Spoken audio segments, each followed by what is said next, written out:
Okay, we're going to resume.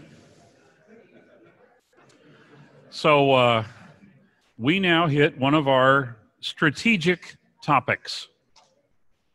We now hit one of our topics where we might be playing the PCT like a musical instrument, doing things that would be smart. You know, things in the PCT where you might do this or you might do that.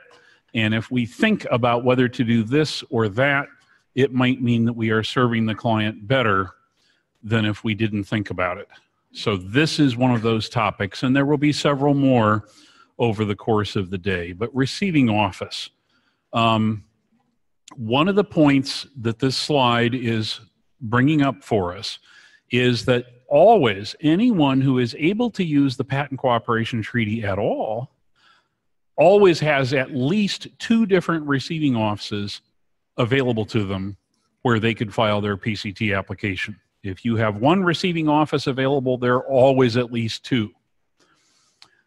From this, I then invite us to think about, might there be factors that would somehow make it where it's good to know about whatever the other one is besides the one that we are in the habit of always using? You can tell from the way I'm saying this, yes, there might be situations where it'd be really good to use whatever that other receiving office is, the one that is not the one we usually use. Most of us probably who are sitting in this room usually file in the ROUS. That is to say, we usually use EFS Web. But this slide is reminding us that ROIB, the receiving office of the International Bureau, is also an option. If we have ROUS available, we also have ROIB available. And there are times when it might be smart to file in ROIB. Earlier, I had asked for a show of hands who has filed in the ROIB, and a few people did raise their hands. It turns out if you look up me in Patent Scope and just look at PCTs that I have filed, I usually file in the ROIB. I don't very often file in ROUS. Why? Well, partly it's just because I'm an ornery person and I like to just do something that's different from what most people do.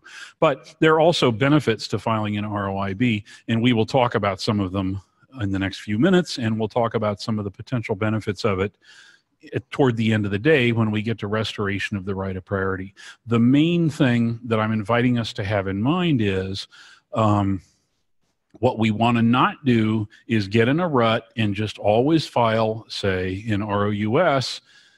We don't want to let that happen. We want to be in a position where we always have in mind that ROIB is another option. Yes? Yeah. The question was, am I going to touch on foreign filing license requirements and the export limitations and so on? Yes, absolutely. Thank you for mentioning that. It's a very important topic.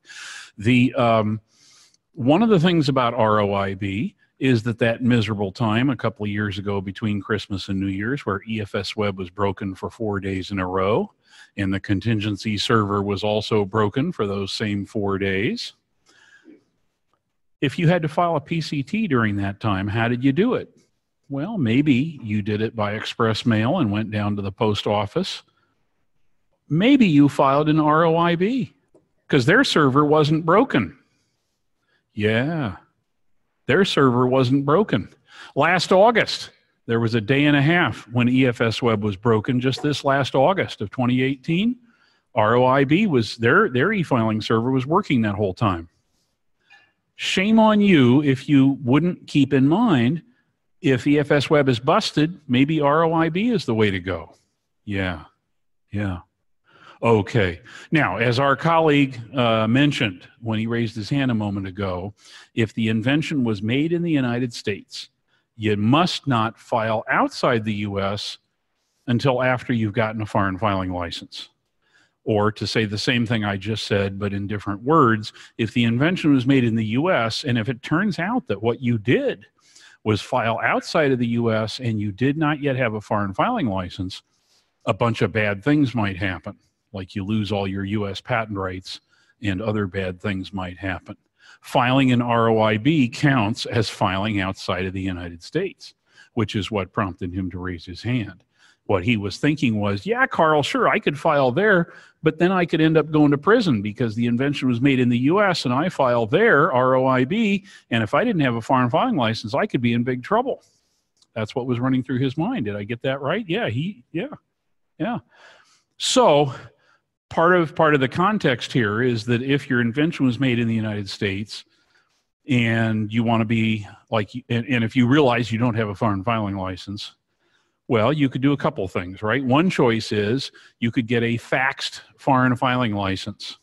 You simply fax a request to the USPTO and you pay some money, and later they will send you a fax back, sometimes the same day, but almost always within 2 or 3 days, that's a foreign filing license. And that document would then make it okay to file an ROIB.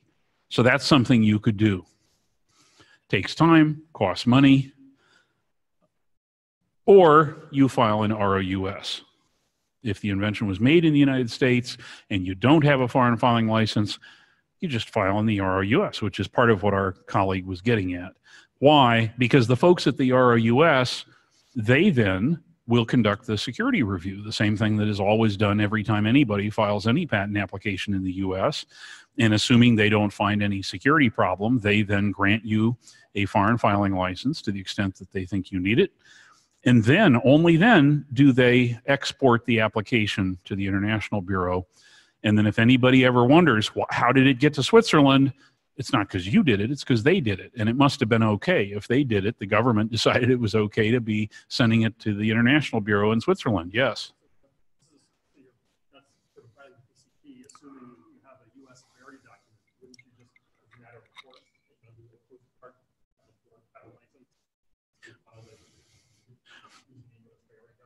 Yeah, so our colleague is reminding us that although it is true that you could file a PCT that was the first thing that ever got filed after the light bulb blinked on over somebody's head, although you can do that, and sometimes people do, the point he's getting at is by far the vast majority of PCTs that get filed were filed after some previous application.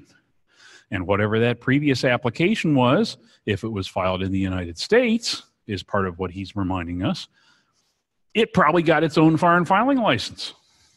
And assuming that the substantive content of that priority document is the same substantively, not word for word the same, that's not a requirement, but as long as the substantive content is the same, that foreign filing license makes it okay to file outside of the US, either under Paris Convention with ordinary filings in foreign countries, or through, say, the ROIB. That's exactly right. That's exactly right. And it is part of why I often file an ROIB for my own clients, because I look back at my priority document and I say to myself, I know that I have a good enough foreign filing license to cover. Yes?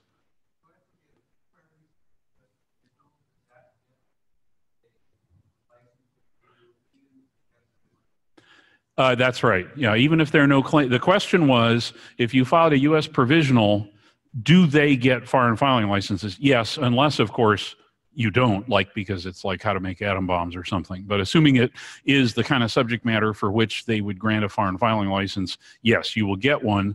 And that happens. Part of his question was, what if it's one of those provisionals that doesn't even have claims in it? And of course, you don't have to have a claim to file a provisional. Yes, even if it does not have claims, that's not anything that holds them back from doing the security review and granting the foreign filing license. And that license, if granted, covers all the subject matter in that provisional, regardless of whether it did or did not have claims. That's right. That's right. Okay. So the third bullet on this slide is just reminding us that if by some chance you were in the horrible, miserable situation of having to do restoration of the right of priority, a horrible, miserable thing that we will talk about later today, if you are, it turns out ROIB is absolutely the place where you want to file, and it would be a complete mistake to file in ROUS. This is just spotting the issue. Later we will talk about what I just said, and we'll talk about it in quite a lot of detail. Okay, why do people like using ROUS? Why? Just statistically, if you just look at what US filers tend to do, what people in this room probably tend to do, they usually don't go to ROIB, they usually file in ROUS. Why? Well, it's familiar. It's familiar. You know, if we're going to, not that this ever happens, but hypothetically, if it ever did, imagine the case where you're filing on a particular day and it happens to be the last day that you could possibly file because we're on the 1-year anniversary of something or another that's super important, right? Has anyone ever been in that situation? You're filing on the last day that it could be done? Yeah, yeah. When you're doing it, you have no choice but to have this little thing ticking away in the back of your brain saying, when is it going to be midnight in Virginia, right?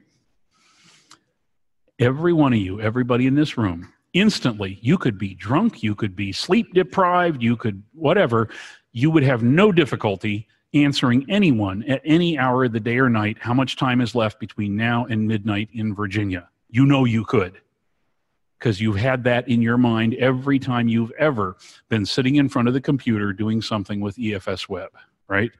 How many have filed something and clicked and gotten their acknowledgement receipt and there was less than 1 minute left? Yeah, yeah. All right, we'll just try. How many have had only 30 seconds left? I did one where there was only 15 seconds left. Yeah. Okay, so, and I wish I could blame it on somebody else, but sometimes it's just because I should have gotten things done sooner that day. The thing is, if you're filing in ROUS, we all know when it's going to be midnight in Virginia. We know. It's just, we're used to it. What about when it's midnight at ROIB? Who knows? What time of day? 2 p.m.? 3? 4? Well, of course, it depends what time zone you're in, of course. Where I live in Colorado, it's normally 4 p.m. 4 p.m. Here it would be 3 p.m. usually, except not, because they do daylight savings time a different time in the spring than we do. We just finished a 2-week period during which the time that you'd have to file in ROIB to have it be the same day, we just had a 2-week time during which it would be different than what you would think. Yeah, that where I live in Colorado, normally 4 p.m. is when you'd have to click submit if you're doing ROIB, except for a couple of weeks it was 5 p.m. And then it went back to being 4 p.m. Yeah, yeah. Okay, so what else can we say about this? The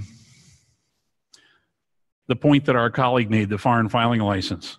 You're going to file, you're in a situation where you're not sure whether you have a good enough foreign filing license and your invention was made in the US, the safe path is filing in ROUS because they won't export it until they've done whatever security review they feel is needed. ROIB, the point here being you might already have a foreign filing license because of your priority case, and that might make it okay. Oh, and then ROP, restoration of the right of priority, is that last bullet on that thing.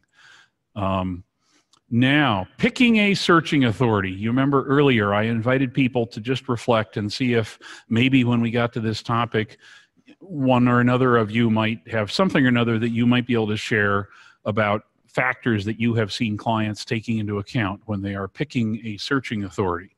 And one of the main points here is, yeah, what you don't want to do is be in a rut and just say, well, we always use the same searching authority. Why? Because we always have. No, this slide is trying to remind us, depending on the client situation, depending on other factors, maybe last week for a certain PCT we filed, maybe the better choice was this searching authority. Maybe next week when we're getting ready to file some other PCT, maybe some other searching authority would turn out to be the best choice. That's what this slide is trying to remind us. So who can share something? Who can share some factor that you know some client was taking into account once? Perception of quality. I love the way she said that. Perception of quality. Ha ha, that's nice. That's nice. I'll take off my WIPO hat for a minute. Russia, the Russian searching authority. I have heard many, many people tell me they don't think the Russian searching authority does as good a job as other searching authorities in terms of quality. Is it true? I don't know, but I've certainly heard plenty of, I've never heard a practitioner say, oh, I think they do the best work of any searching authority. I've just never heard that. Who among the different searching authorities might have perceived very high quality? Is there anyone that you might be thinking? EP, yeah. And that's right. I mean, you go talk to a lot of different people who do a lot of patent work, and you would find plenty of people who say, look, if you don't mind what it costs and you want the highest quality searching done, EP is the place to go. A lot of people would tell you that. A lot of people would say that. Bradley. One comment with regard to Russia. Well, two comments actually with regard to Russia. First of all, every search report I've seen, written opinion coming out of them, which is limited, has actually been very, very good.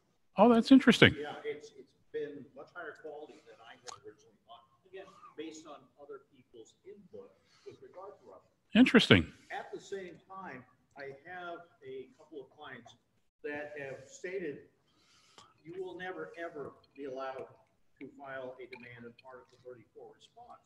I said, well, if that's the case, why are you picking Europe, for example, or some of the most expensive searching authorities in the world, US also? I said, in that case, let's use Russia, the least expensive one, since you won't allow us to pay attention to it anyway, and then we don't care if it's any good or not.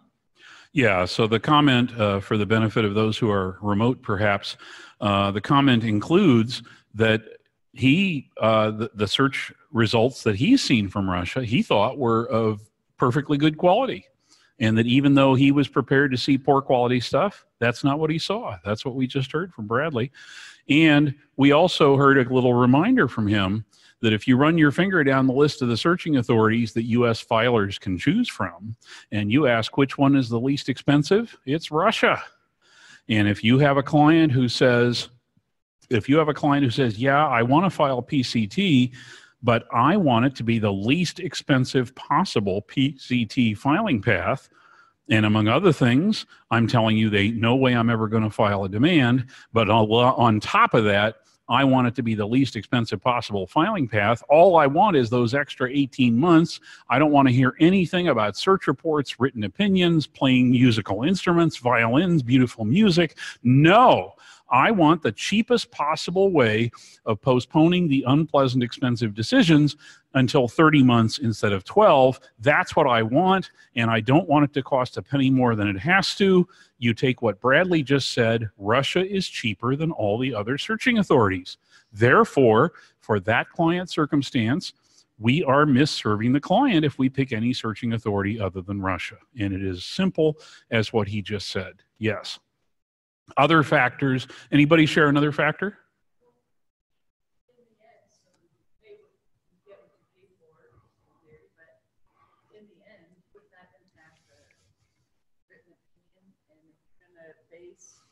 The art and what countries are filing in later, taking 10, and you get better art later, spent all this money to enter into these other countries, and doing yourself a disservice or time.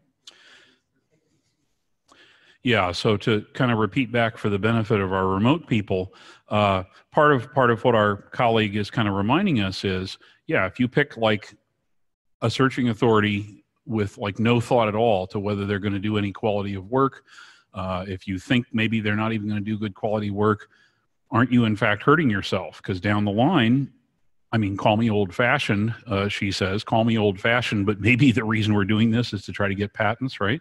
And if down the line, it turns out that some patent office actually finds out that, yes, there is important prior art that really needs to be taken into account to draft these claims, and you don't learn that until like 38 months after the light bulb blinked on, maybe we should have picked a searching authority that was going to do a good job, and maybe that important prior art could have been in front of us much earlier in the process. I think that's part of what you were getting at. If there's going to be bad news out there, maybe get that bad news out early, and then people can think about it and figure out what they're going to do next about that bad news. Yeah, I think there are some clients who are enlightened enough to realize, yeah, maybe you want to get high quality search results early on in the process. Other factors that people might take into account. Years ago, there were big differences in timeliness. Years ago, the U.S. searching authority sometimes was really slow. Took them forever to do their job. But in recent years, the actual statistics, WIPO has been trying to track this. And in recent years, most of the searching authorities that U.S. people would pick are roughly comparable in their timeliness. So that factor, I will suggest, is probably not a big factor these days. But years ago, I think it was an important factor. Many of you probably know the work, if you pick ISA US, the US Searching Authority, it's not done by people who work for the Patent Office. It's done by people who work for private contractors who bid for the work and are paid to essentially do outsourced work. So if you pick ISA US, the search report and written opinion you will receive is a document that was prepared by somebody who doesn't work for the Patent Office. If later you enter the U.S. national phase, what do you think are the chances that the U.S. patent examiner handling your U.S. case is going to say, oh, well, if they say it's patentable, that's good enough for me? No, not the results from some private contractor that didn't work for the Patent Office. There is a Patent Office where if you go to their searching authority and they say it's patentable, and later you try to get a patent from that very same patent office, there's a patent office where it is a sure thing that if that patent office as a searching authority said it was patentable, you can be pretty sure you're going to get a patent when you enter the national phase in that patent office. Which patent office am I talking about? EP, yeah. Huh? Plus you get it, give me five. Plus you get a discount. Normally when you enter the European regional phase, you pay a lot of fees. Every patent office, they charge a lot. They charge a search fee, they charge an exam fee, whatever, but not EPO if you previously used EP as your searching authority. Her point is they give you a discount at the national phase entry time because as far as they're concerned, you already paid the search fee back when you paid the searching authority fee to EPO.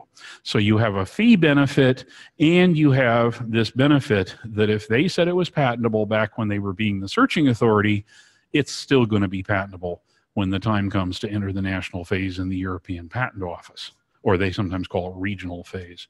So there's a technical term for what I just described. The technical term is they drink their own champagne.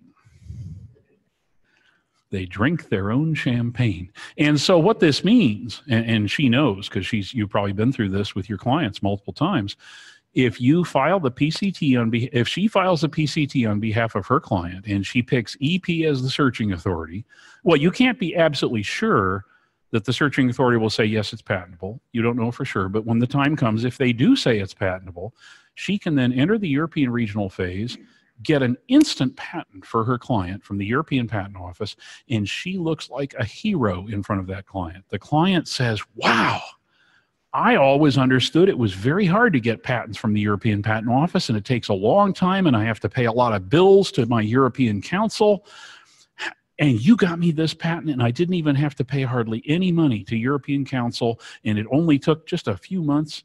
You've had that experience with clients, right? Yeah. There we are. They drink their own champagne. This is the last bullet point here. Possible benefits and interactions with particular filing paths. That's a code phrase for in Europe they drink their own champagne. That's that fuzzy mumbly language when translated into plain languages. They drink their own champagne. Yes.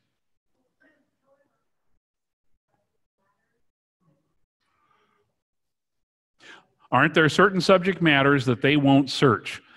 That's a very good point. And there's a slide coming up where I'll talk about it, but she brought it up and it's a very good point. For example, the European Patent Office will refuse to even give you an answer to whether they think it's patentable or not if the thing you're trying to get a patent on is methods of treatment of the human body by therapy, for example. That's one example. In Korea, same thing. You pick Korea as your searching authority, and it turns out what you were trying to get a patent on is a method for treatment of the human body by therapy. The Korean searching authority will say, we won't answer that question. We won't search that. She's exactly right. In other words, when you're running your finger down the list and trying to think which searching authority should you pick, there's no choice about it. You have to keep in mind there are some things that some searching authorities won't search. Yes? Yeah, but it's a huge but. There are only 2 countries in the world, well, 3 countries, method of treatment claims. So if you file your PCT with only method of treatment claims, you're a fool. The comment here is there are only a handful of countries that are of economic value, at least, that actually would grant claims on method of treatment of the human body by therapy. Given that there are only a few that are likely to be of economic value, if you then spent all this money to file this PCT and that's the only thing you were claiming, you probably were a fool, is what we heard from our colleague here. Part of what he's getting at probably is, if you're in this line of business, if this is the kind of client for whom you're doing drafting, you don't stop with that kind of claim. You think of some other claim types as well, because there may be other claim types. There may be composition of matter claims that you could come up with, for example, or diagnosis claims rather than treatment claims. There are a number of different things where a thoughtful person may well be able to come up with something that could lead to protection. But part of his point is the person who unthinkingly only tries to cover, say, method of treatment of the human body by therapy and nothing else might end up wasting their client's money. I think that's part of your point, right? Yeah. Well, or you pick a searching authority that makes sense given the claims that you just drafted.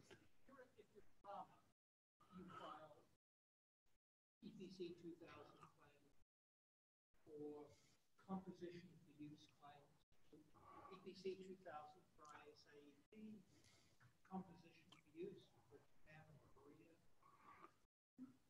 Yeah, yeah. Who's going to ask for an ISA US searching? Well, yeah, okay, that's probably right. Okay, back to the slide here. Sometimes when you file a PCT application, the searching authority will come back and say, you know, you got more than one invention here. You want us to look at all your inventions? You got to pay more money. Only then will we look at all your inventions. They call it an invitation to pay additional fees. It's the counterpart to what in domestic practice would be called restriction requirement. In the world of PCT, if what you get is this thing that's like a restriction requirement, how much more money you got to pay? Well, it's different depending on which searching authority you happen to have chosen. Who knows where I'm going with this? There is one searching authority on that list of 8 that U.S. filers can choose from. There is one searching authority where the 2nd, 3rd, 4th, 5th, 6th inventions are much cheaper than you would think and much cheaper than what the first one cost. Which searching authority am I talking about? Korea. Yeah. Give me 5. Give me 5. Yes. All right. Okay, we are now going to talk about priority claims. Priority claims. As an intro to this topic of priority claims, as an intro, what I do is I say, look, any office where people do patent stuff or trademark stuff, any office, if we were to set a goal that we will literally never, ever make any mistake, never have to spend money to pay for an extension of time or a petition to revive, it would not be a realistic goal. In my firm, I've been running my firm for a long time now, many decades, and every year we have to spend a little money paying for, you know, a petition to revive because we screwed up and let something go abandoned and we shouldn't have or whatever. Mistakes happen. What you hope is that the mistakes you make are the kind that are fixable. What is an example of a fixable mistake? Well, the kind of mistake where you file a petition to revive and you throw some money at it and the problem goes away. Or you buy an extension of time, or you file an RCE, or you file a continuation. Or you say you're very, very sorry. Sometimes that's all it takes to make certain problems go away. You know, or you come up with a really good excuse. The dog ate my homework and here is the affidavit signed by the dog in front of a notary public, right? Or whatever. I mean, many of us sort of know because we've worked in an office and people share with each other, you know, this went wrong and here's how we fix that problem or whatever. And we know there are different things that can get screwed up and a lot of them, you know, they're fixable. Yes, it costs money sometimes. I mean, you know, There have been times where we had to spend $2,000 to file a petition to fix something, and where did that $2,000 come from? Right here, my billfold. That's where it came from. Yes, it hurts. I can think of other things I could have done with that $2,000. It's part of life. It's part of life. But now, slide 37 that's in front of us, it is reminding us that if you had to think of all the different ways to screw up, this is not the one you want to do. This one, screwing up a priority claim, in general, if this gets screwed up and it doesn't get fixed within a particular time limit, it isn't fixable. And it doesn't matter how sorry you are. It doesn't matter how good your excuse is. It doesn't matter that you have an affidavit signed by the dog in front of a notary public. It doesn't matter how much money you're willing to pay. No, not fixable. Doesn't matter how sad you are, how sorry you are, nothing. Screwing up a priority claim is the category we're talking about now. Not fixable. We're going to talk about it, and we're going to agonize about it, and I'm going to emphasize it, and I'm going to like stare at people while I say it, because my goal is to make every one of us say, okay, I get it, Carl. This is the one I don't want to screw up, okay? Okay, that's my communication goal for the next few minutes. If you screw up a priority claim, like by forgetting to make the priority claim, or you made the priority claim except there was a 6 and it should have been a 7, or a 54 became a 45 or whatever, digits transposed or something.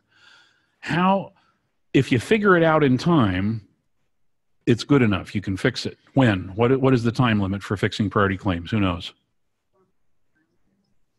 Give me 5, give me 5, give me 5. She knew 4 and 16 is what she said. 4 months from when you filed, or 16 months from priority, whichever is later. We all need to have in mind the numbers that she just said, 4 and 16. It's the 4 and 16 time period. As long as you notice that something went wrong with that priority claim before the 4 and 16 time period has come and gone, and not only notice it, but fix it, you're okay. And it's no problem, and it's no harm, no foul. And yes, maybe it's a little embarrassing because you have to write a letter to the client that says, well, we had to do this correction, but whatever, but we did it at no charge, you know, whatever. But you let the 4 and 16 time period come and go, and only then somebody notices that we either forgot to make a priority claim or we got a couple digits transposed or something, then it's too late. How many countries belong to the PCT, roughly? Who knows? 152. And how many of them will cut you slack on this? Only one, the US. The other 151, too bad, so sad. Can't fix it. Doesn't matter how sorry you are, doesn't matter how much money you're willing to pay, doesn't matter how good your excuse is. No. In 151 out of the 152 countries that belong to the PCT, it is too bad, so sad. In the US, this is fixable, although sometimes you got to pay a lot of money, but who cares? I mean, sometimes you got to pay a lot of money to fix a problem. Okay, so how do we avoid screwing this up? Well, clearly one thing we do is we don't type stuff like that with our fingers. We copy and paste, right? Yeah. Every now and then I'll be teaching one of these programs, and either during a program or during a break, somebody will say, got any job openings at your firm, Carl? I kind of like to move to Colorado and whatever. And they think maybe it would be fun to like work in my office or something, maybe. It turns out that in my office, we have a firm policy, which is that if anyone is ever caught keying something in that they could have copied and pasting, that's grounds for instant dismissal. Even once, one time. Yeah. Imagine how that might mean that you wish you never came to work in my law firm, right? I mean, if that's the kind of way I run my office. Yeah. I've never had to fire anybody with that. I guess when I tell people that on their first day of work, it makes an impression and they copy and paste. We actually have a rule, which is that you can type stuff if there are at least 2 people watching and we all watch and make sure it didn't get screwed up. So when I'm like doing a training in the office, I will sometimes hand type and everyone watches and we check, and if Carl typed it wrong, we notice it right away. But in ordinary daily workflow, no one's allowed to hand key anything if it could have been copied and pasted from a trusted source. Yeah. What is the trusted source, by the way, for like a provisional application number? Is it your docket system? No. PAIR. That's the only trusted source. You want to know what your application number is? It's whatever the patent office says it is. If they're wrong, it doesn't matter. If they're wrong and they think the application number for your provisional is this, that is in fact the correct answer. Even if they're wrong, it still counts as the correct answer. So PAIR. PAIR is where you would get it, right? Okay. Wouldn't it be nice, just hypothetically, suppose you were preparing, say, a PCT application and you were like getting to the place in the form where you're putting in like that you're going to claim priority from some provisional. Just hypothetically, wouldn't it be nice if there were some way that once you put in the number, some system somewhere would like go and cross-check against like something that's just as good as PAIR, and that if it didn't match, you'd get a message on the screen right away. Wouldn't that be nice? Huh?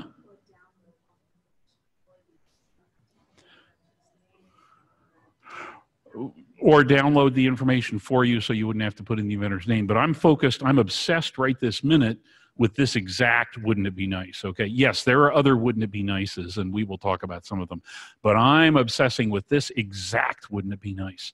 That when I got to the place in the form where I'm putting in, this is the provisional that we're claiming priority from, wouldn't it be nice if something about how it worked either came up with a smiley face or a frowny face, and if it didn't match something that was known to be accurate, you'd know right away. Wouldn't that be nice? And when you think of what we said a few minutes ago about how of all the ways a person might screw up, almost all of them are fixable, but not this, wouldn't it be nice? Turns out PCT Safe doesn't check this. PCT Safe doesn't know if you got a digit wrong in your priority claim. You know where I'm going with this. EPCT does. EPCT runs off and checks, and if it can find a match, something will happen on the screen and you'll know you didn't screw up the digits of that provisional. Yeah. Every one of you, hopefully, right this minute, has now got something in your head and said, God, I need to use EPCT going forward. Because if it does that little smiley face thing with my priority claims, it's cross-checking my provisional. Even if I copied and pasted, you know, I mean, this is going to tell me that I really didn't screw it up. You know what else it does? It takes the provisional number and the 4-character confirmation number, and it checks them all. Well, if you got even one digit wrong with either of those, that would tell you, and you'll know that you screwed it up. And if you get the smiley face, you can say to yourself, it must be okay. Okay, so where are we on this? Where we are is, of course, starting now, starting like today, April 4th, we will never again file a PCT application any way other than using ePCT, right? Okay. Because we don't want to have this happen in our lives, and we do want to have a system that goes off and checks essentially against PAIR to see if we screwed up the provisional application number. Now, of course, one of the extremes here would be, what if we were supposed to claim priority from like 2 different provisionals and somehow somebody forgot, and we only claimed priority from one of them? Well, ePCT is not going to be so smart that it knows that somehow we meant to claim priority from 2 different. You can't count on software to like read minds and figure out that we really also meant to claim priority from something else. No, it's not going to know that. So it's not like ePCT is going to check every possible way that you or I could screw something up. That's not my point. But this particular category, it will cross-check against essentially PAIR. And if you swap 2 digits or something, you'll get a frowny face. Or if you copied and pasted and somehow, Oh, does this ever happen to you? You copy from one USPTO system into another, and there isn't even enough room for all the digits to go in, and then you have to go and get rid of the slash and the comma, and now it finally fits, but now you lost the last digit. Anyone besides me ever had that happen? Oh, for gosh sakes, it's irritating that they can't even make the system so you can copy and paste from one to the next, right? Who has ever paid a US maintenance fee online? Miserable, right? Just putting in the stupid application number and the patent number, and God forbid you have a slash in there or a comma or a space at the beginning, it will all barf at you, and and then you try to delete it and go back and it like won't even delete. Oh, I don't think I'm wearing my WIPO hat just now, am I? Maybe not. Okay. Okay, so what else can we say about this?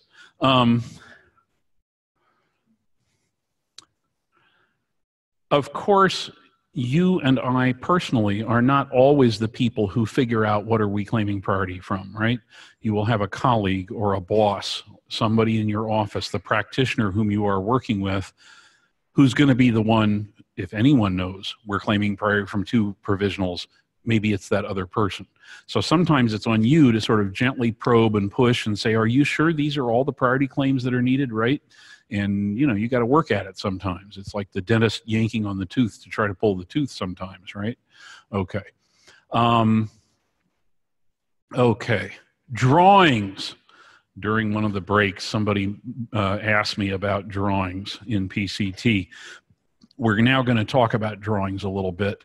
In ordinary domestic U.S. practice, what we are all accustomed to is you can hand in any old kind of crummy drawings. We call them informal. That's a polite way of saying crummy drawings that Carl did, and they look like something with crayons that a child would do in school, and later you put it on the refrigerator with a magnet and see, look what our little 4-year-old can do.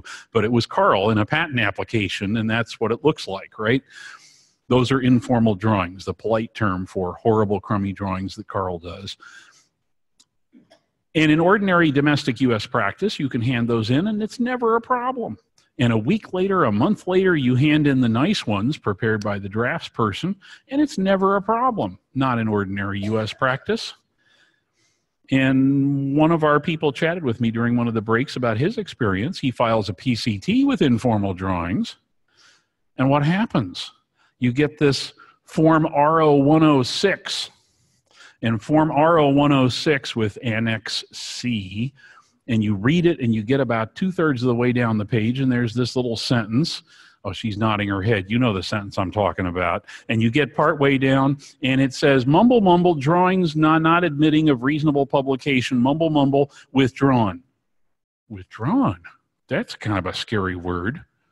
Let me go back and read this one again. Mumble, mumble, mumble, mumble, it will be deemed withdrawn. Is that what I think it means? That this thing could go abandoned? Go back, read it again. If you don't fix this problem, mumble, mumble, mumble, it will be deemed withdrawn. You read it like 5 times, you say to yourself, I have just been given a piece of paper that says that if I can't bring them the broom of the Wicked Witch of the West, this application is going to be withdrawn. It won't be pending anymore. It'll be abandoned, sort of. I mean, it's kind of, yeah. And if a client ever sees one of those things, the client might well say to you, well, you better make sure this doesn't happen to me. I don't want this happening to me. Yeah, yeah. That's what this slide is talking about. So there are a couple things that could be said about this. One of the things, how many of you, show of hands, have at least once been in some PCT seminar where one of the presenters was a very sweet fellow from the USPTO named Mike Neese? Many of you. Yeah, he's a sweetheart. And when he gets to this topic, here's what he says. He says, well, I'm in charge of all those people who mail out those letters. And I will tell you, we have never actually deemed an application withdrawn. Yeah, we make that threat all the time, but we have never followed through on that threat. And you say, Mike, can I write that down? He says, sure. Now, can I write down that you promise you won't ever follow through on the threat in the future? And you can't get him to say that. And you say, can you put it in writing? And he says, I can't say it. But he says, I will tell you we've never followed through on that threat in the past. And all right, does that mean we can all relax when we get this letter? Can we just take it easy? Well, the answer turns out to be yes. because they literally have never followed through on it. And Mike has promised me privately they never will in the future, but he's never said it in writing, and he never will. Partly because, I mean, think of like super extreme cases. Suppose somebody filed a PCT, and in the place where the drawings were supposed to be, suppose it was literally 10 blank sheets of paper, or 10 black sheets of paper because of something that went really wrong in the printer because it just covered every page with toner. You could think of some super extreme situation where they would have no choice but to say this wasn't really a PCT application because, like, the drawings literally weren't even drawings, right? Or something. So I suppose that's part of why Mike can't say, I promise you we will never actually follow through on this threat. But what I think he tries to say is any drawings that are halfway normal, decent drawings that actually do more or less communicate what you're trying to communicate, even if they look like Carl drew them with crayons the same way a 4-year-old would, they're not going to deem it withdrawn. Now, the consequence will be that when 18 months comes and WIPO publishes that case, that's what's going to get published, these drawings that Carl did with a crayon. And that might be sort of embarrassing because you sort of want it to look nice. You know, the client paid a lot of money for this thing to be filed, and you send them this pub and they flip through it, and these drawings, you know, look like what Carl does with crayons, and that's not so nice, right? So this slide is telling us, well, if you can, for gosh sakes, just hand in the good drawings from the beginning.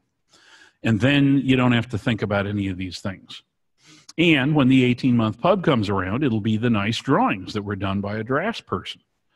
Now, this is easy for me to say, right? Have any of you ever perhaps been in a situation where the practitioner that you work for could not possibly get the drawings done far enough in advance to have time for a draftsperson? Has anyone of you had that happen? Maybe. And I personally, as a practitioner, have certainly sometimes not managed my time well enough that there was time to send them to a draftsperson. But in recent years, I have sort of gotten to where I'm embarrassed when I look at an 18-month PCT pub that has Carl crayon drawings, and the embarrassment has now gotten me to where I try as hard as I can to get my drawings done with a little bit of time to spare so we can actually hand in nice drawings. And of course, the other thing is, in today's world, in 2019, sometimes you can do the dang drawings like in OpenOffice or some other drawing program on your computer, and you might not even need to use a professional draftsperson, depending on what's going on.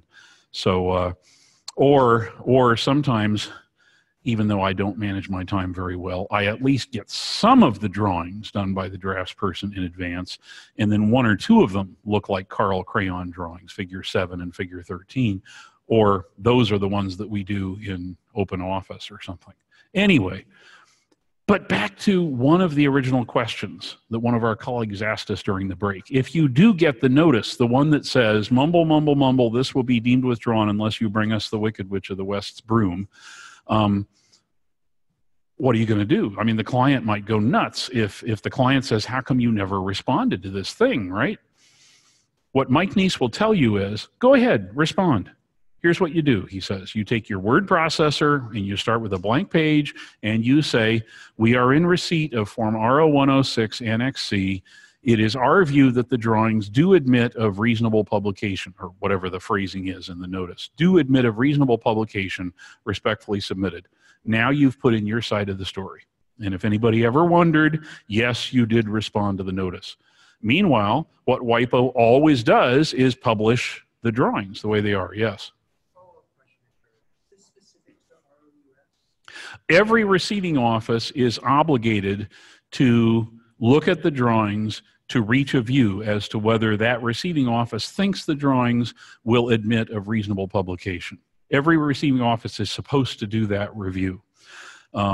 Practitioners tell me in some countries that they never get those notices. That some receiving offices just spend no time or energy second guessing whether the drawings are good enough, that some receiving offices just always send them to the IB without second guessing it.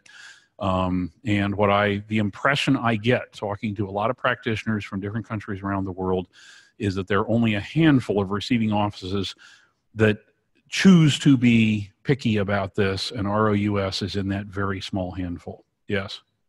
As as we've discussed before, Carl, we did have a situation a few years back where it was a transferred in case and there was never a response that the former firm had made to the Form 106, and we did receive the notice of abandonment.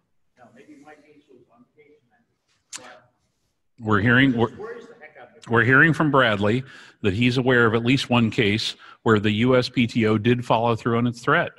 They said they would deem it withdrawn, and that apparently it happened. And he wonders if it means Mike Nice was on vacation that week and somebody actually chose to say that it was withdrawn. Mike Nice swears to me that it has never happened, and I hear from you that you've seen it at least once. Notice that he starts by saying it was a transferred in case. I understand. I absolutely understand. Oh, you look at the PCT listserv, some of you belong to it. There are times where people post a question and you look at it and you say, somebody screwed up big time. Look at how they phrase it. And then the person almost always says it was a transferred in case. Who cares? The point is you're in a collegial environment in that PCT listserv, and people really will be generous, and they will try to help you think how to deal with this question or that one. It's very interesting and helpful. Okay, so drawings. In general, if we think of what happens when people file a patent application, I don't necessarily mean a PCT, any patent application in any patent office anywhere in the world, let's just think through sort of a common sense about how it must work, right?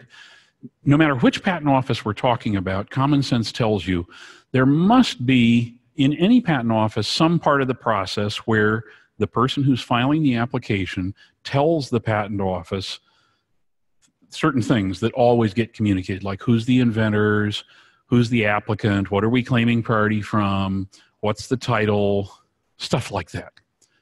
There is a general geek patenty term for that stuff taken together. It's called bib data, bibliographic data, bib data. And the bib data, again, the kind of things we're talking about is like who's the inventors, who's the applicant, what are we claiming priority from, what's the title. In the case of a PCT, it includes things like what searching authority did we pick, and so on. Okay, in a US case, you're filing a regular old US patent application, the bib data would include things like, is this a continuation of something else, or is it a CIP of something else, right? Okay, bib data, bibliographic data. Common sense tells you in any patent office anywhere in the world, there's a way that somehow the bib data gets communicated to the patent office as part of the filing process. Years ago, before like computers and stuff, bib data was always communicated with ink on the page. I mean, when I was first in practice, there weren't computers and internet or anything. I mean, actually, when I was first in practice, it was stone tablets and chisels, yeah. But anyway, you communicated your bib data with like writing on paper, more or less. As I say, in the earliest times, it was the stone tablets and chisels. But anyway, it was not computers, not computers. We all sort of vaguely kind of know that in today's world, sort of, kind of, in general, we probably should be communicating bib data in some computer way, right? Not ink on the page, right? Common sense, we sort of know that being trendy, modern, and up to date must surely include that, broadly speaking, we would generally be communicating our bib data electronically, okay? We sort of know that, right? I mean, it's sort of a shared cultural understanding that usually we want to communicate most things electronically if we can. What I'm leading up to here is a couple thoughts. And one is, if you communicate your bib data electronically, you want to be sure that you do it in a way that will, in fact, auto-load into the relevant patent office system. You want it to auto-load. Why? Because if it auto-loads, then nobody at the patent office even has an opportunity to screw it up, right? Okay, which means you win. If the person's name had a funny thing about how it was spelled and you managed to successfully auto-load it into the patent office system, then you don't have to wonder, what if somebody at the patent office thinks they're smarter than everyone else, and they spell it some other way other than the way it actually is supposed to be spelled. Right? Okay. In general, we want things to auto-load into the patent office systems is part of what I'm getting at here. Okay. Now, in a minute, we'll talk about bib data in the world of PCT, but before we get to that, let's spend a minute talking about bib data with regular old US patent applications, okay? Suppose you're going to file a regular US patent application, non-provisional, let's say. What is the name that we give to the thing that is used to communicate bib data? ADS, application data sheet. Yep. Now, does every ADS that anyone files in EFS Web always auto-load into pair? No, they don't always auto-load into pair. What are examples of factors that make it either so that we know it's never going to auto-load and is going to get typed in by hand by somebody at the patent office in that direction, or in the other direction, like what is the list of things that you got to do if your goal is to make it auto-load? What do you have to do so that will actually happen? Who knows? You got to use the current ADS form. Other factors. It's got to be the fillable PDF. Other factors. Okay. Does any of you have you ever been in a workplace situation where you prepare the ADS, you take it to your dinosaur boss, and the dinosaur boss says, you want me to sign that? You will print it out and I will review it, and if I think it's okay, I will pull out a pen and sign it. Has anyone ever had that happen with an ADS? You don't want to admit that you work for a dinosaur, I understand. But anyway, I will tell you that if you just go to Public Pair and click and look through a bunch of cases in Public Pair, you will see ADSs that were signed with ink, and what must have happened is some dinosaur said, I'm only going to sign with a pen because that's what I've been doing for 50 years. And then whoever that was who works for them, the long-suffering assistant, then had to take it and scan it through a scanner to make it into a PDF, and that's what got uploaded into EFS Web, okay? Common sense tells you that is not going to auto-load into any computer system at the patent office. That's going to become an image on a screen, and somebody in the patent office is going to look at the screen and move their fingers on a keyboard, right? So what you upload has to not be a scanned PDF. It has to be the actual, the one that's the fillable form, right? Okay. Now, suppose you have a fillable form PDF, the one that has all those characters inside in the way that is capable of being auto-loaded into USPTO system. There are certain circumstances, and we will find out who are the absolute geekiest people in this room in a minute. Who knows where I'm going with this? There are certain circumstances where even the fillable PDF application data sheet, if uploaded into EFS Web, still won't auto-load. What's the circumstance? Yeah, if it turns out it wasn't signed, it turns out it will auto-load, and when they decide the signature was defective, they will actively pull it out from the place where it auto-loaded, except if they don't notice it was a defective signature, and then the auto-loading will remain in place. But there's a circumstance where it still won't auto-load, even though the signatures had the correct slashes and everything else was correct. What is the circumstance? Namely, the EFS Web session in which you uploaded it wasn't the first one for that file. That is to say, when you're doing an EFS Web filing, it might be the first one, the one where you don't yet know what your application number will be. That's the only one where the ADS will auto-load.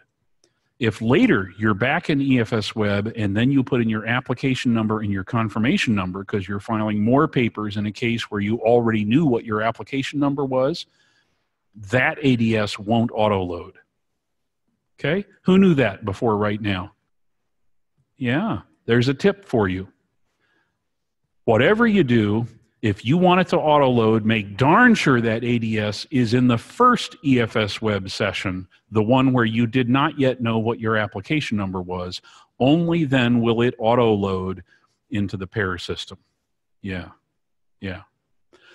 And every time you successfully auto-load, you win, right? Because you deny them a chance to screw it up. It means that when that filing receipt shows up and you're proofreading it, there are whole categories of mistakes that you probably almost don't have to proofread for because they didn't even have a chance to screw it up. If the inventor name was spelled right when you auto-loaded it, it isn't going to get screwed up later when the time comes for them to print that filing receipt, probably. Yeah, you win every time you successfully auto-load stuff, right? Okay. In the world of PCT, this is where we're going with this, of course, is in the world of PCT, how do you make auto-loading happen? Well, some of you know. Let's just see. Who's the geekiest? You're stretching or you're raising your hand? The zip file. Yes, give me 5. Give me 5. A virtual 5. The zip file. He knew exactly where I was going with this, and probably a lot of you also knew, but he raised his hand before the rest of you. The zip file is how you auto-load your bib data into the world of PCT. But it turns out, if you talk to Mike Neese, he will tell you, he's the guy in charge of PCT at the USPTO, he will tell you that in the ROUS, I know, rodents of unusual size, in the ROUS, more than half of the PCT applications that get filed in the ROUS, the person who filed it doesn't use a zip file. It means it doesn't auto-load. They're uploading something to communicate their bib data, but whatever it is they're uploading, it's not a zip file. It means that somebody in the ROUS then has to move their fingers on a keyboard to type in all your stuff. Okay, let's talk about the horrible things that might follow. Suppose they are typing in your priority application number and they get a digit wrong. Right? In other words, it might be that you didn't screw anything up, but what if they screwed up a digit in your priority number? And what if you didn't notice until after the 4 and 16 time period had come and gone? It is malpractice to not upload a zip file. Now, I may not have emphasized this enough, and I may not have used strong enough language, so let me use strong language. It is malpractice to not upload a zip file as part of your filing process. Where do zip files come from? Who makes their zip files using PCT Safe? Many people. Who makes their zip files using ePCT? More people. Those are the trendy, modern, and up-to-date people. If you're using either PCT Safe or ePCT to make a zip file, that's really good because you want to be using a zip file because, as our colleague reminded us, that auto loads into the system. That means that nobody at the patent office even has an opportunity to screw up that priority application number and get a digit wrong and put you in a position where what if you didn't notice they screwed it up and then 4 and 16 months go by and you have now lost your priority claim. Okay. There's more that we can say about this zip file stuff. And we will talk about some of it now and some of it later. We talked about how Argentina does not belong to the PCT, right? Okay, Argentina does not belong to the PCT.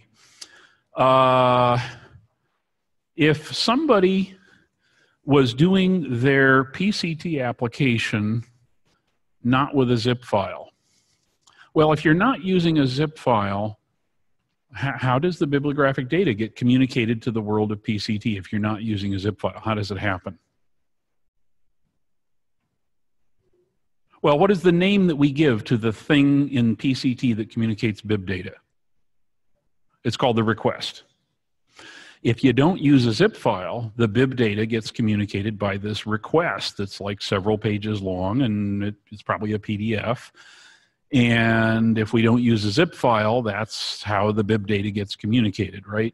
And the person who's doing it Maybe they fill in a fillable PDF. That might be what they do, okay? Now, Argentina. Suppose you had a situation in some patent firm, let's say, where somebody like wasn't paying close attention and they sort of didn't catch on that like Argentina doesn't belong to PCT. Client comes in, it happens they're from Argentina. Clueless, stupid person starts filling in their PCT request, and they get down to who's the applicant, and they fill in like, where are they a citizen? Well, it's Argentina. And you know, where do they live? It's Argentina. And they keep going, they keep going. They print out that request, they upload it to EFS Web, and if you file a PCT in a receiving office and later the folks in the receiving office notice that like the applicant is from Argentina, you know what happens? They mail out a letter that says, guess what? You didn't really file a PCT application. Yeah. That would be malpractice. Because almost certainly if you then like figure out some other way to try to get patents other than using the PCT system, it'll be by far too late because the 12 months will have already come and gone and so on. So, how do you avoid the Argentina problem? Well, one way you avoid the Argentina problem is that the patent practitioner has one of you on their staff, because you all know about Argentina. And you, if the practitioner said, oh, we have this Argentina person prepare a PCT request, many of you, without any prompting, would say, well, you realize Argentina doesn't belong to the PCT, right? So many of you would avoid screwing that up just because you would know to watch for it, right? Show of hands, how many people would have automatically mentioned an Argentina thing if your boss had brought it up? Some of you. Yeah, many of you, yeah. But, you know, I mean, just think of all the different workplaces where people work, and not everybody would necessarily instantly bring to mind, oh, wait a minute, Argentina doesn't belong. And there are other countries that like nobody has ever, don't talk about very often, that are more obscure than Argentina, and I don't necessarily have memorized whether, you know, Tuvalu or something belongs to the PCT or not. So if you're filling a PDF, it is within human ability to put in like AR for Argentina on the form and keep going, and then upload it to EFS Web, and maybe nothing about that process would tip you off that you just committed malpractice. But now imagine I'm using PCT Safe or ePCT, either one, on my computer, and I'm filling in my bib data, right, in the system. And the bib data includes, for example, who's the applicant? Okay, I put in the applicant, Acme Corporation, okay. Where are they a citizen, the software asks. Well, Argentina, okay. And where do they live? Argentina, okay. I keep going. What most of you maybe know, but maybe not every one of you knows, is that PCT Safe and ePCT are very interesting about how they are designed. If you put in Argentina for your applicant and you get down to where you're going to click, what happens? Some of you know, you've been in a class I've taught. It slaps you in the face. Yes, a hand comes out of the screen and slaps you in the face. Yes. Now, 2 or 3 things would go through your mind at that point. One would be, I hate this. I don't like being slapped in the face. That's probably a thing that would go. And you would also say, how did they do that? Of course, I'm joking. It doesn't actually literally have a hand come out of the screen. But what it does do is very, very clearly communicate some kind of, you know, frowny face thing or big red circle or something. I mean, you will not be able to click and get to like the end, because it is checking to see, like, did you have only applicants that are in Argentina? And if that turned out to be what you were trying to put in, it will stop and it won't let you move on to whatever the next screen is, right? Okay. So PCT Safe and ePCT both will slap you if you're about to do any of a whole bunch of different stupid things. How many? How many stupid things that you or I might do does the software check for?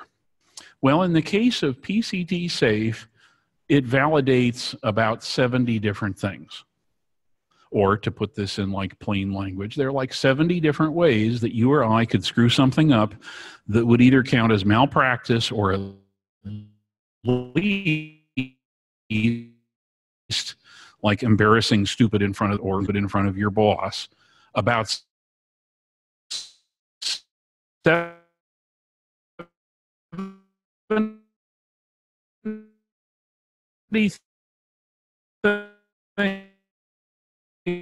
things that PCT safe, I'm the holding in there and try to figure out. Yeah, turns out ePCT validates all those same things plus more, including did you get a digit wrong in your priority application number. This is why we want to be doing what our colleague mentioned, which is uploading the zip file. If you are uploading a zip file, then by definition, you must have previously been using either PCT safe or ePCT, which means that by definition, you got the benefit of at least the 70 validations of PCT safe. It means that by definition, you already have protected yourself against many categories of malpractice, including accidentally finding out that, like, oh, guess what? Argentina doesn't belong to the PCT. No, you're not going to ever, like, only find out later that Argentina didn't belong, because the software would have warned you long before you got to the point where you had a point of no return.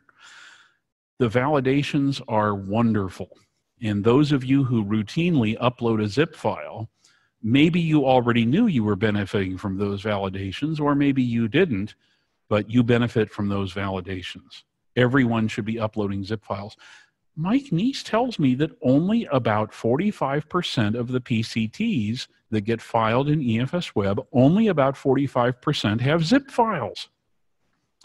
55% of those cases are being filed by people who are committing malpractice, or are this close to committing malpractice, or they dodged a bullet and another bullet and another bullet, and they didn't commit any malpractice, but they could have been using the software and it could have protected them. Has anyone in this group ever had reason to call the PCT help desk at the USPTO? Yeah.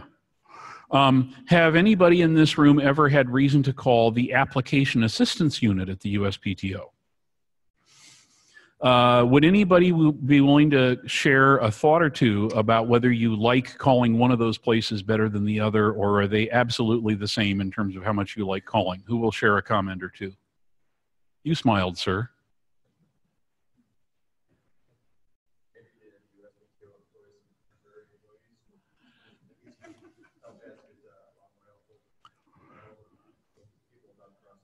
Let's take the most positive part of what I think I just heard from our commenter. I think what I heard him sort of saying was, if he had his druthers, he would rather call the PCT help desk as compared to the application assistance unit. My guess is, if I were to ask every one of you one by one, maybe quite a few of you would say, if I had to pick one or the other, I would enjoy calling the PCT help desk more. That's certainly my own personal experience. If I get a document and I can't understand what exactly it is that I supposedly did wrong, and if I call the PCT help desk, generally speaking, probably I will get the answer to my question. Whoever it is will try their darndest to figure out, what is the answer to my question. If you call the application assistant, by the way, I think I'm not wearing my WIPO hat now. You call the application assistance unit, right? My name is so-and-so, they say. Okay, thank you. I have here a notice of whatever, notice of defective mumble or missing something or another. It says there's something wrong with, like, how I did my power of attorney, or there's something wrong with my ADS. What exactly was wrong with it?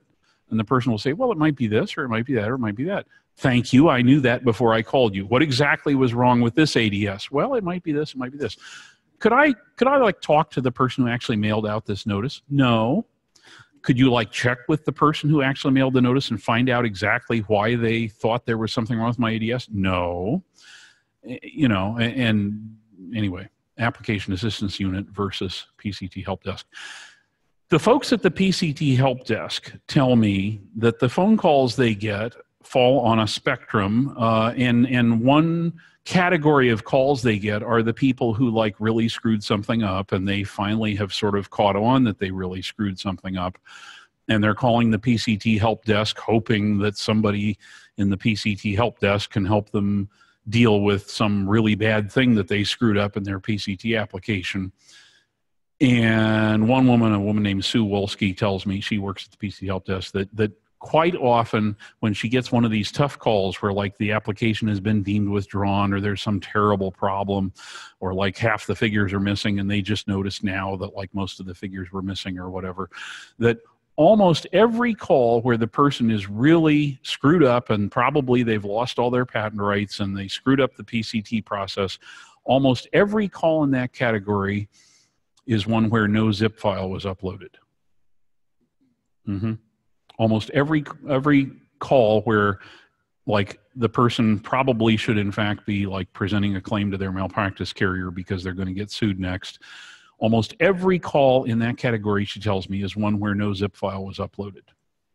Or to take like the same thought and put it the other way, that people who upload zip files are generally speaking the people who don't need to call the PCT help desk because they just committed malpractice. So that it's just, there's some positive reinforcement for those of you who are already uploading zip files, and the positive reinforcement is coming to you from several different directions, I guess, is part of what I'm getting at here. Okay, so the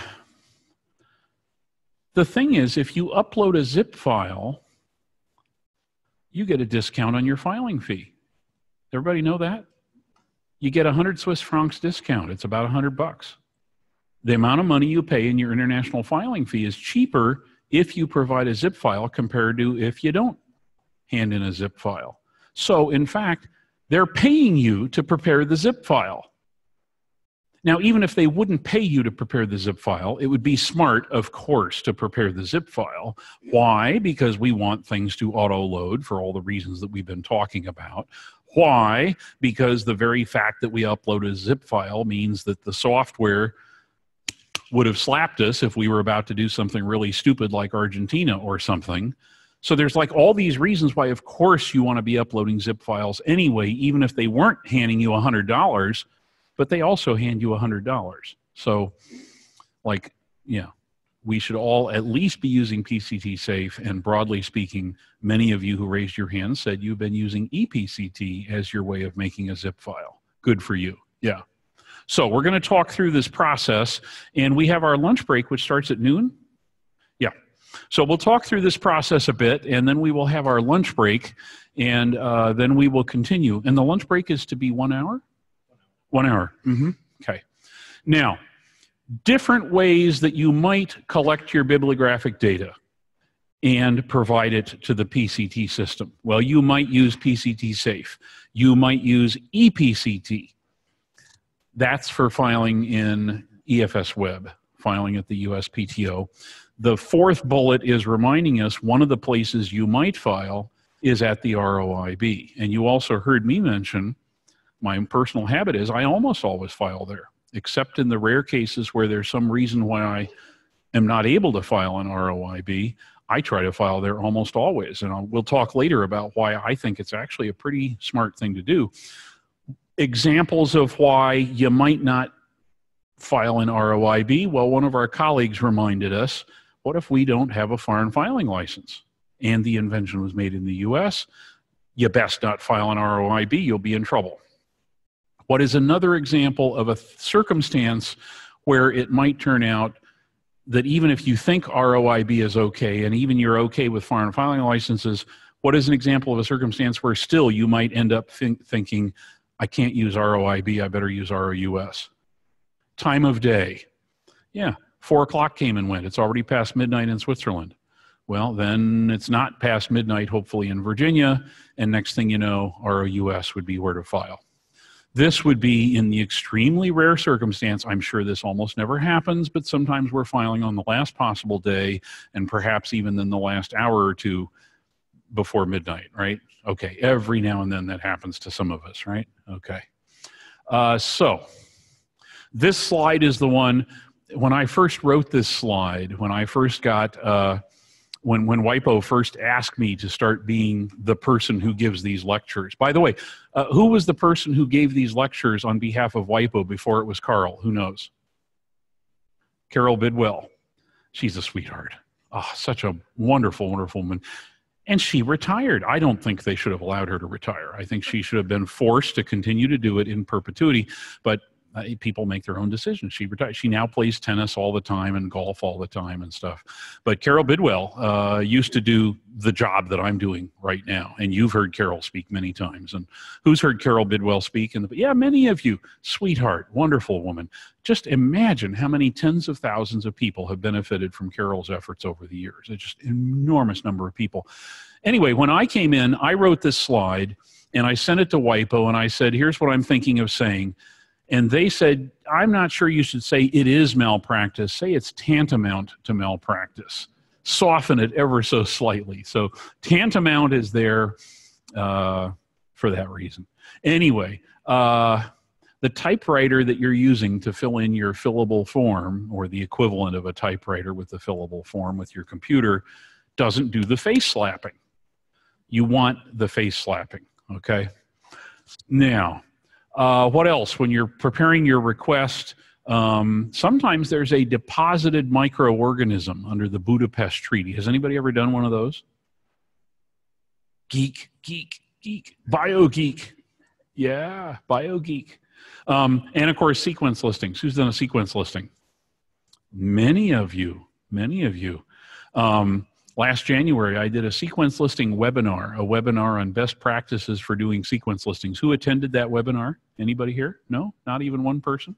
We're going to do a reprise of that webinar in a couple of months. A woman named Susanna Sunby and I will do that webinar again on best practices for how to do sequence listings in your patent applications. It will include US and also PCT. And if you want to attend that webinar, it'll be free of charge. And how will you learn about that webinar? Be subscribed to my blog. That's how you would learn that that webinar is coming up. So show of hands, how many people have decided that you will in fact subscribe to my blog even if you have not yet done so? Several of you. Okay. It should be everyone. I mean, I don't know why. Anyway, sequence listings. Declarations. 5 types of declarations. We will talk about these declarations a little bit. I've given webinars where I spend an hour and a half talking about these declarations, and we won't be able to give an hour and a half to it, but we'll talk about it very briefly. There are 5 PCT declarations, 1, 2, 3, 4, and 5. Let's just talk through them very, very quickly just so that we have them in mind. Declaration number 1. Declaration number 1 is the declaration where you spill the beans on who the inventors are. Why? Because when you filed your PCT in the first place, you didn't say who the inventors were. Has anybody ever filed a PCT where you didn't say who the inventors were on the day you filed? You did? Every PCT I ever filed, I just said who the inventor. Did you raise your hand too? No, okay. I've just always said who the inventors were. Now, why would you not say who the inventors are? Well, one reason might be you can't get a straight answer from the dang client. You keep asking over and over again, and they keep not giving you a straight answer. And you say, well, I better not put in who the inventors are because I'm not sure I'm getting a straight answer. The rules permit you to hide the ball on this. You can not say who the inventors are. And then later, what I imagine you did, Bradley, was hand in declaration number 1 at some point, and you finally came clean and said who the inventors were. Yeah, that's what he did, declaration number 1. So declaration number 1 is meant to address that sort of extreme circumstance, which is that every now and then you might be in a situation where you are not comfortable saying who the inventors are, and you're going to finally answer that question later. Declaration number 2. That's the declaration in which you explain why this applicant is entitled to file a patent application. And the point there is that there are quite a few countries around the world who, if they see that the applicant is not the same as who the inventor is, they want to know, how did the rights get from the inventor to the applicant? How did the rights get to this company that is not the same as the human being who was the inventor? And declaration number 2, it's actually either 2 or 3, but I'm pretty sure it's number 2. Who knows? Who's checking? Who's looking it up on the internet while I talk? I think it's number 2. Is the one where if the inventors are not the same as who the applicant is, which is almost always the situation, right? It's pretty rare. I mean, yes, you occasionally have the solo inventor who is your client, but in most cases your client is some corporation, and that's not the same as the human beings who are the inventors. Declaration number 2 is is the document where you can explain how the applicant came to have the right to file, given that the applicant is not the same as the inventors. And who routinely files that declaration when they file a PCT? Yeah, yeah. And when you do it, all you got to do is just say, well, it's by virtue of a certain assignment that was signed on a certain day. You don't actually have to provide a copy of the assignment. You don't even have to provide a real and frame number. You just say it was assigned. It was signed on a certain day. And there are some countries around the world for whom, if you hand in that declaration, it's great because they care, they wanted to know, and you have now answered that question. Declaration number 3. That's the declaration where you are explaining how it could be that the applicant in the priority case is not the same as the applicant in the PCT that you are now filing. Why might those applicants not be the same? Well, there are a bunch of ways they might not be the same, right? One way is the priority document was filed on behalf of the Acme company, and the PCT is being filed on behalf of the Binford company. Acme, Binford, not the same company. Why? Well, because they had a name change or whatever, or one company bought the other or assigned rights, but there's some explanation, presumably, for why Acme and Binford aren't the same, and Acme is who filed the provisional, and Binford is who's going to be in this PCT that we're getting ready to file. Declaration number 3 is where you would explain why they aren't the same. How else might they not be the same? Well, think of how it was before the America Invents Act happened, before 2012. And back in those days, when you filed a provisional, you'd file a provisional, and who was the applicant? It was the inventors. If anybody ever wondered who was the applicant, the answer was very simple. It was the inventors. After the America Invents Act happened, it is still that way unless you actively go to the trouble of telling the USPTO that the applicant is someone other than the inventors. If you are silent, if you have a, let me just knock this off my ear. If you have a cork in your mouth, if you're silent, if you don't say a word about who the applicant is in the USPTO, even now, the answer will be that the applicant is the inventors. That's how it works even now. Of course, many applications that get filed are ones where when we fill in our ADS, we say, Dear Patent Office, if you want to know who the applicant is, it's the Binford Corporation, it's not the inventors. Okay, that's fine, then it's Binford. But there are plenty of provisionals that get filed where nobody ever says a word about the applicant being anybody other than the inventors. Plenty of provisionals, in which case that applicant is not going to match who's the applicant in the PCT. Declaration number 3 would be a way to explain to any patent office who cares why those applicants don't match. Why does this applicant have the ability to claim priority? Well, because of a certain assignment that was signed on a certain day or whatever. Part of this is reminding us about Article 4 of the Paris Convention, which says that if you're going to claim priority, one of the requirements is, yeah, you got to file within 12 months. Yeah, we know about that part. But that the second application needs to have an applicant who is the same applicant as in the first application or successor in title. Same applicant or successor in title, SAOSIT. Jot down that acronym, SAOSIT. And then those of you who have your tablet going or your smartphone or your computer, plug it into Google right now, SAOSIT, and somebody raise your hand when you get the page that comes up in a minute. Okay, the thing is, it's got to be the same applicant or successor in title. Bradley, bless his heart, reminded me whenever the first time was that he and I worked together in one of these seminars, that that's one of these topics that has to be addressed, that it has to be talked about. The practitioner who doesn't pay attention to same applicant or successor in title, SAOSIT, the practitioner who doesn't think about that may well end up committing malpractice. If a PCT gets filed with some applicant being named, and if the practitioner paid no attention to who was the applicant in that priority case, it could blow up in their face later. It's one of the points that you made to me 2 years ago.